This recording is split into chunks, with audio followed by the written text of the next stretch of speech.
Yes, reka twese twasubiye twifuriza ibyiza mwese kumusha dukurikira umunsi ku munsi amanywa ndetse na nijoro. Reka tubifuriza umugisha w'Imana aho muherereye hose mu mpande zitandukanye zigize iyi si dutuye. Njye nitwa Ben, iyi ni Mos TV. Reka tubahe ikaze, tubibutse gukora subscribe kuko mutigeze mubikora kugira ngo tujye tubana umunsi ku munsi ibiganiro byacu, ubuhanuzi, ubuhamya, ijambo ry'Imana bikugeraho mu buryo bukoroheye cyane. Uyu munsi rero twongeye kugira umugisha kuko turi kumwe n'umukozi w'Imana. Nifuza ko abanza akatwibwira kugira ngo wowe mubonye ari ubwa mbere ubashe kumenya uwo tugiye kubana muri iki kiganiro. Murakoze cyane, nanjye mboneyeho gusuza abakunzi b'ijambo ry'Imana baboneka hano kuri Mos TV ndetse n'abandi bose bazakurikirana ijambo ry'Imana aho babarizwa hose. Njyewe rero nitwa Reverend Pasteur Moise Sidayigaya. Turamenyeranye kuri uyu mwanya w'ijambo ry'Imana, cyangwa se reka mvuge ngo ntabwo nkiri umushyitsi cyane, ahubwo ndi mwene so muri Kristo Yesu. Dusanzwe tuganira tugasangira ibyiza Imana iba yaduteguriye. Yego, Murakoze. tuguhaye ikaze. Nanjye ndabyakiriye, murakoze cyane. Yego, unyemerere noneho mwinginge ubanze dusengera Imana kugira ngo tuze kubana Mwuka Wera mu byo tugiyemo. Nibyo. Mwami Yesu turagushimiye. Tugushimiye kubw'uyu mwanya kandi no kubw'ijambo ryawe. Reka buri wese uzumva ijambo azunguke kandi yaguke. Ijambo ryawe rigira imbaraga n'ubutware mu mitima. Ukumva wese agubwe neza Kristo. Urakoze kugira neza. Cyubahiro n'ikibi cyawe mu izina rya Yesu. Amen. Amen, amen. Imana igumugisha kuri iryo sengesho. Ndi kwizera yuko rigeze mu ijuru cyangwa se rigeze ku Mana, igiye kudushoboza kubana mu ivugabutumwa cyangwa se mu ijambo ry'Imana tugiye gutambutsa. Hari abantu rero bakunda ijambo ry'Imana rinyura muri wowe, abantu bakunda ubuhanuzi Imana igiye kunyuzamo. Uyu mwanya kuba badukurikiranye gutya banyotewe n'ubuhanuzi ufite cyangwa se ijambo ry'Imana Imana yagushyizemo uyu munsi. Wanyemera tukaguha umwanya noneho tukinjira neza mu ijambo ry'Imana. Murakoze cyane. Nk'uko mubivuze ushobora kuganira cyangwa se ariko uyu munsi ni ijambo ry'Imana ngira ngo hari riraza no gufasha abantu benshi. Yego. Bijyanye n'uko Uwiteka yatuyoboye cyangwa se yaduhaye. Ndagira ngo rero dusome ijambo ry'Imana riboneka hano muri Esteri 8:5. Aravuga ati umwami nabishima kandi niba mutonnyeho ibyo mvuga bikamutunganira, nkaba nkundwakaye, ndabinginga ngo bandike inzandiko zo gukura izo Hamani mwene Hamedata umwagagi yagambiriye akazandikishiriza kurimbura abayuda bari mu bihugu by'umwami byose. Imana idufashe. Amen. Ndagira ngo dufite insanganyamatsiko ivuga ngo gutangira umwaka ukuzaho inzandiko za Hamani. Imana ishimwe. Kuzaho. Umwaka wo gutangira n'imbaraga zo gukuzaho. Ngira ngo twatangiye amasengesho yo gusenga, abo tubana benshi barabizi. Turi mu masengesho afite ibintu 7 abantu bose bakwiye kumenya, ariko nta kindi ntumbero ni ugukuzaho inzandiko za Hamani, ni ugukuzaho iby'abadayimoni bateguye kugira ngo uyu mwaka uzabashe kukubera muhire cyangwa se mwiza. Nuko ugira umwete rwose wo gukuzaho ibyo bintu, gukuzaho iyo migambi, kuko Satani uguhiga ntabwo yicaye. Ndagira ngo mbanze mbwira abantu yuko imbaraga turwana nazo ntabwo ari imbaraga zoroheje, ntabwo ari imbaraga zikora umunsi umwe ngo uwundi zirorere. Ni imbaraga zikora none n'ejo hazaza. Rero nagira ngo nsabe umuntu wese ukurikiye akurikirane cyane impamvu y'iri jambo ry'Imana. Aba ni abayuda bari bari i Shushani, kandi igihe bari barimo cyari gikomeye. Hari habaye iki? Hamani yari umwanzi w'abayuda. Iki gihe cya none umwanzi wawe ni Satani. Satani rero ukwanga afite ingabo. Hari umuririmbyi yavuze ngo koko ingabo za Satani zirakomeye, tudafite umwami Yesu uzaduhindura. Iryo ni ijambo rikomeye. Rero ngo mbanze mubwire ngo Satani n'ingabo ze barakomeye, ariko dufite Yesu umurusha imbaraga. Ijambo rya mbere. Amen. Hari ikintu gikomeye abantu bakwiye kumenya. ingabo za Satani zikorana n'abarozi, zikorana n'abakonikoni, zikorana n'abakorana n'imyuka mibi, zikorana n'abapfumu, zikorana n'abakorana n'imyuka ya karande, n'abakora ibindi bintu nk'ibyo. Abo barahari, ariko Imana ishimwe, dufite Imana ivuguruza iyo migambi. Ni iki bidusaba twebwe? Haleluya, amen, haleluya, amen. Icyo bidusaba ni ukutarangara, kuko iyo duhamagaye Imana, ko yavuze hari amagambo abiri shaka kugira ngo abantu bamenye. Ijambo ry'Imana rivuga ngo muyikoreze amaganya yanyu kuko yita kuri mwe. Biravuze ngo Imana yemera kwikorera imitwaro yacu. Kabiri, yani yaravuze ngo nkunda bashakana umwete bazambona. Aho harimo ijambo rivuze ngo iyo ushakanye Imana umwete, Imana iraboneka. Imana ishimwe. Hanyuma bene data, nshuti z'umusaraba, wowe uteze amatwi, wowe uri kumva, wowe uteze ushaka ko Yesu Kristo abana nawe, aguka, tera intambwe, wireba cyane ku bintu ngo nurangiza utekereze hafi. Menya yuko ari wowe Satani ashaka guhambira, aba ari nawe ushaka kugira ngo wibohore iyo ngoyi. Iyo ngoyi nta wundi uzayikubohora. Imana ishimwe. Ni wowe na Kristo wawe. Epistinome. Imana ishimwe. Ijambo rya mbere, menya yuko hari inzandiko zigomba gucika, zigomba guta agaciro. Urwandiko rwose, ikintu cyose kiri ku buzima bwawe kibabaje, ikintu cyose kiri ku buzima bwawe kikujyana mu rwobo, ikintu cyose kiri ku buzima bwawe kidindiza amahirwe n'iterambere ryawe, ni urwandiko. Abantu bazi ko inzandiko ari izifatika, ariko rero nkubwire ngo inzandiko ziri mu buryo bubiri. Hari urwandiko rufatika n'urwandiko rudafatika. None se Satani yarakubitsemo ijwi akubwira ko agiye kukwisha, rukugira ngo si urwandiko, si urwandiko rw'urupfu. Nubwo ntawe ukurega gupfa, ariko Satani we yamaze kugutera ubwoba ko azakwica.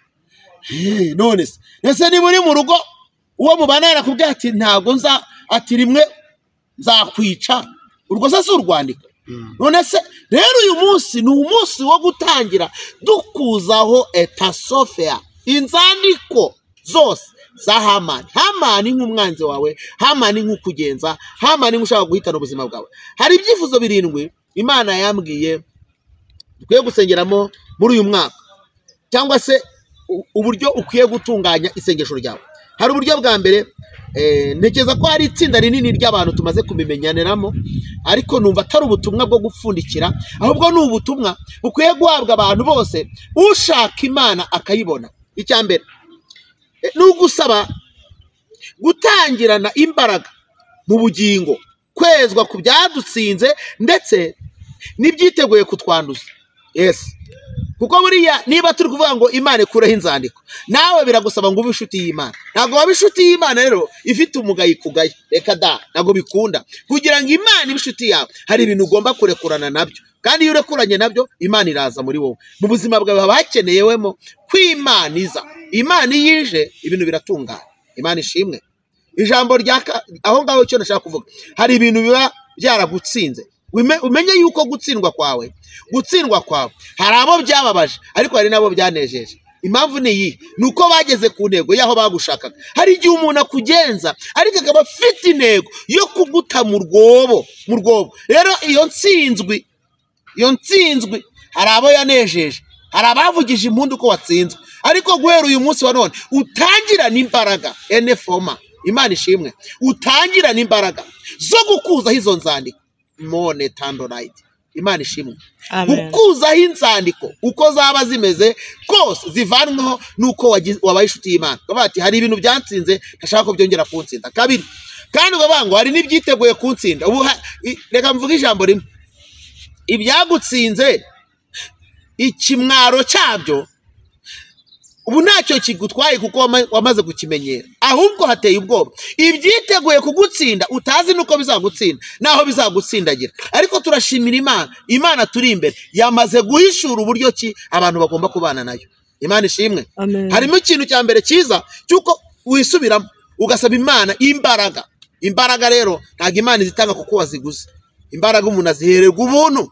Imana ishimwe. Yaravuze ngo umuntu wese nantabaza nzamutabara, mwereke ibintu bikomeye biruhije. Wowe injira mu mwanya wo gutabaza, Imana ibane nawe. Hanyuma kabiri, gucagagura imigozi y'ibyatwiziritseho bikambukana natwe. cyane, ibintu bitudindiza, ibintu wasengeye ariko ntibikuveho, ndetse ukeneye ko iyo paje ihinduka. Hari paje ukeneye yuko ihinduka. Ndimo kukubwira amagambo akomeye ariko angana n'ubuhanuzi Imana yampaye. Ubu n'ubuhanuzi numva ashaka kusangirana nanjye ukabugenderamo. Kandi reka nkubwire, Bibiliya yaravuze ngo nk'uko icyuma gityaza ikindi. Yego, ubu njyewe Imana impaye amahirwe yo kugutyaza, ariko nanjye burya hari umumaro ngirira. Yego, Imana idufashe, kuko buriya iyo ubikurikiye ukabisangiza abandi, Imana irunguka. Rega mwitoze kuba bavuga butumwa mu mpano n'imbaraga mufite, kuko wowe ushobora kuba udafite impano yo kuvuga ubwo butumwa, ariko ugafata ubwo butumwa nanze ukabuha abandi. Hari abandi bazakira, hari abo Satani yari yaramaze kwigarurira. Ubu hari abantu bavuga bati nibidakunda nziyahura, ariko iyo umaze kumusangiza ubu butumwa ayambara imbaraga, agahagarika umugambi wo kwigirira nabi, kwihemukira no kwiyambura ubuzima bigahagarara. Turi ku ijambo rivuga ngo niba ngutonyeho uwo ni Uwiteka. Amina. Umwami ngo anyemerere hatose fodi yahaye haboneka inzandiko sopike derema zisimbura. Nje kukubwira ngo Imana iraguha urwandiko rata rusimbura urwo bari barakwandikiye. Imana ikumera urwandiko sonemene gomia avase kode gineme reshabone henia, urwandiko rusimbura urwo bari baranditse. Ariko uzi kuntu hari igihe unagendana ibintu, hari igihe umuntu yandika bati ntabwo azigera ashaka, akandika urwandiko bati ntabwo azigera abyara umwana, akandika urwandiko ati ntabwo azigera akora akazi. Izo nzandika abantu barazigendana, ariko ngo umwami nabishima rata, umwami nabishima. Yandika inzandiko zivuguruze za Hamani. Ni ijambo rivuga ngo tugiye kwinjira mu kirere cyo gusenga amasengesho yo kuvuguruza ibyo Hamani yavuze, yo kuvuguruza ibyo umurozi yavuze, yo kuvuguruza ibyo dayimoni bavuze. Edepere tandoni yabaye de kidemon.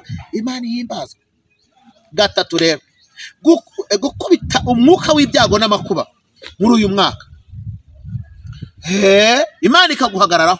Cyo bita gukubita umwuka w'ibyago n'amakuba. Peka sifanama. Umwuka w'ibyago n'amakuba. Ibyago byakuzira, ibyago bikwitegere, ibyago bikwiteguye, ibintu bikubarira iminsi usenga ukinjira mu mwuka. Reka nkubwire, iri ni ryo jambo ukeneye. Iyi niyo fondasiyo ukeneye muri uyu mwaka, kuko iri ni ijambo ushobora no kwiha ukwezi kuvuga bati uku kwezi nzasengera iki, ukundi nzasengera iki, ukundi nzasengera iki, kuko aya ni amagambo Imana yampaye nasenze inshuti y'umusaraba. Irambwira ngo abantu niba bemera ko Imana igendana nabo, nibinjire muri ibi byifuzo, babisenge, babisabe, babigire intego ngo Imana izabana nabo. Reka nteko kukubwira amagambo ngo nirengagize nibagirwe kukubwira ko hari abantu uri buhure nabo bamera nk'abagucanga. Bamwe bakubwira ngo nyuraha, nabandi bakubwira ngo nyuraha, ariko niyo kubwira ngo Imana ikeneye imva mutima zawe. Imana ikeneye igihe cyawe nayo, kuko Imana ntabwo Imana ikeneye yuko yibwira yuko ufite abantu bagusengera, ufite abantu bikorera ibyifuzo byawe, ufite abantu musengana babanyembaraga. Imbaraga zikurimo, yaravuze ngo ugende uko imbaraga zawe zingana. Impamvu rero yo yindi yihorere, yihagarike. Imana niwe ishaka. Imana ishimwe. Icya kane ni ugusaba gusohorezwa amasezerano y'ibifatika nk'ikimenyetso cy'impinduka nziza muri uyu mwaka wa 2025. Gusenga, ukarekuza imigisha yawe Satani ahora yanga ko wakira. Nasomye ijambo rintera ubwoba, ariko uzi ko haraho nasomye ngasanga ngo Pawulo yaragambiriye gusura abantu bo muri Efeso, ngo agambirira kubasura, ngo ariko Satani ngo arabyanga. Ubu hari ibintu Imana yakwemereye ariko Satani arabigundira. Daniyeli ngo yarasenze, ngo abamedi ngo n'abapresi ngo bafata ibisubizo bye, abibona mu minsi 21 yaratangiye ku munsi wa mbere, ijuru ryamusubije uwo munsi. Reka nkubwire, ugomba gusenga Imana ikagusoreza isezerano ry'ibifatika, kuko ibintu bidafatika, ibintu wanditse muri agenda, ibintu ugenda nubwira abantu ngo wavuganye n'Imana, ibyo se ariko hari n'ibisubizo byivugira, Imana ikagaragara. Imana rero, reka mbwira ijambo rivuga ngo Imana igusohoreze igisubizo kibifatika. Kandi reka nkubwire, ukubwira abantu ko uzabyara, hari abo bikoraho ariko hari nabo bidakora. Uzi impamvu bitabakoraho? Isura y'umwana igaragara yavutse. None se ninde muntu uzamenya ko ufite igitangaza kandi kitaraboneka? ariko ndakubwiye ngo senga Imana uyibwire isohoze amasezerano, igusohoreze ibintu bifatika, kuko ibyo ufite wanditse ni byinshi, ariko Imana iguha ibintu bifatika nibiza bifatika. Hari n'abantu bazishyira mu murongo. Yes. Icya gatanu nugusaba ngo Imana ikugarukeho ku buryo ugira amateraniro yo mu mutima. Amateraniro yo mu mutima muri iki gihe abantu benshi barakamutse cyane, bagiye bahura n'abantu benshi, bamwe bakabatuburira, abandi bakabizeza ibintu bidashoboka, ibintu nk'ibyo, abantu barakamuka. Ariko reka nkubwire ngo aya materaniro ndashaka ko tuzayavugaho mu buryo burambuye, abantu bakamenya no kuyahamagara mu buzima bwabo. Ikintu gikomeye nuko Imana igusura ku rwego ugirana imibanire nayo, ikajya ikwibwirira amakuru atari na ngombwa ko yabajije abandi.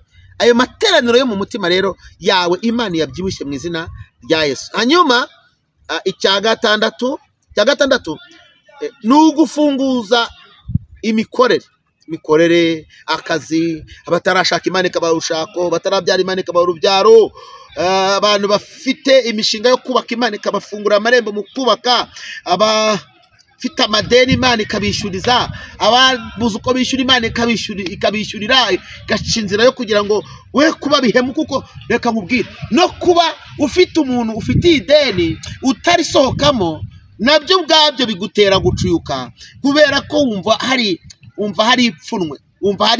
Rero ni ukwinjira mu gihe cyo gusenga iyo migozi. Ngewe Imana ibimbwira yarambwiye ngo abantu bakwiye kwikuraho imisaraba itari umusaraba wa Kristo, kuko ibyo bintu byabyo byamaze kuba umusaraba, kandi kuko byakubereye umusaraba byatumye guheka umusaraba wa Kristo bikunanira. Kuko urumva iyo ufite urugamba rwo kubyara, wibagirwa ko ufite n'umusaraba wo guheka umusaraba wa Kristo.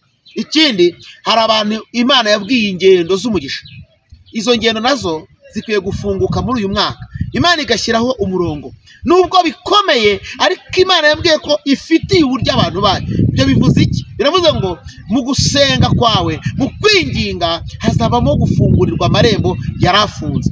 Urumva rero abantu bose mu byifuzo mufite, bikwiye ko Imana ikwitaho ikakugira neza. Hanyuma uwo musaraba utari umusaraba wa Kristo ukuveho mu izina rya Yesu. Hari igihe umuntu yikorera umusaraba w'urushako, umuntu akikorera umusaraba w'akazi, umuntu akikorera umusaraba w'abarozi bamuroga, umuntu akikorera umusaraba w'ibimuhiga ngo bimwice, umuntu akikorera umusaraba. Iyo misaraba itari uwa Yesu rero, Yesu ayiguture mu mbaraga ze, hanyuma uheke umusaraba wa Kristo uririmba intsinzi y'igorogota. Imana ishimwe. Icya karindwi ni ikintu bita indwara abantu barwaye zitandukanye, izigaragara n'izitagaragara. Izo ndwara Yesu azikize. Hanyuma wizere ko mu buzima Satani yakuvukije. Hari igihe Satani akuvutsa ubuzima bwo kubaho amahoro, ukaba ati ngewe ningera 2025 nzabaho muri ubu buzima, ukinjiramo ufite ubuzima butakwemerera rwose kuririmba ubunezero.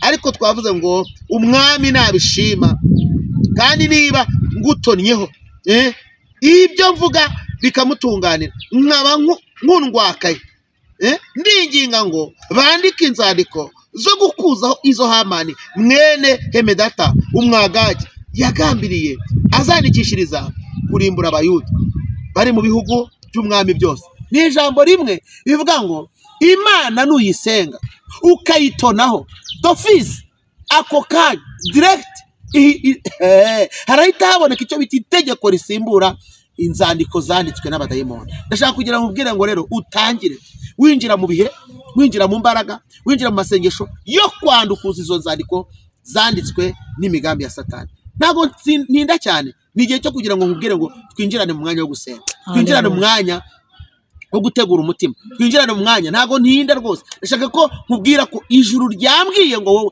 ntutangire urangaye.